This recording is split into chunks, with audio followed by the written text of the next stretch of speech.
வணக்கம். உங்கள் MMM news வரவேற்கிறோம். தமிழகத்தில் அடுத்த 5 நாட்களுக்குள் தென்மேற்கு பருவமழை தொடங்கும் என வானிலை ஆய்வு மையம் அறிவிப்பு.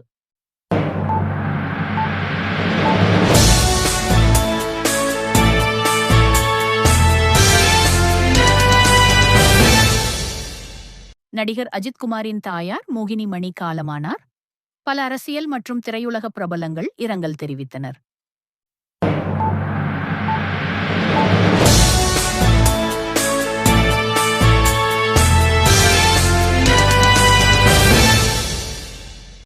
வைகாசி விசாகத் திருவிழாவை முன்னிட்டு திருப்பரங்குன்றம் மற்றும் சுவாமிமலை கோயில்களில் பக்தர்கள் திரளாக கூடினர்.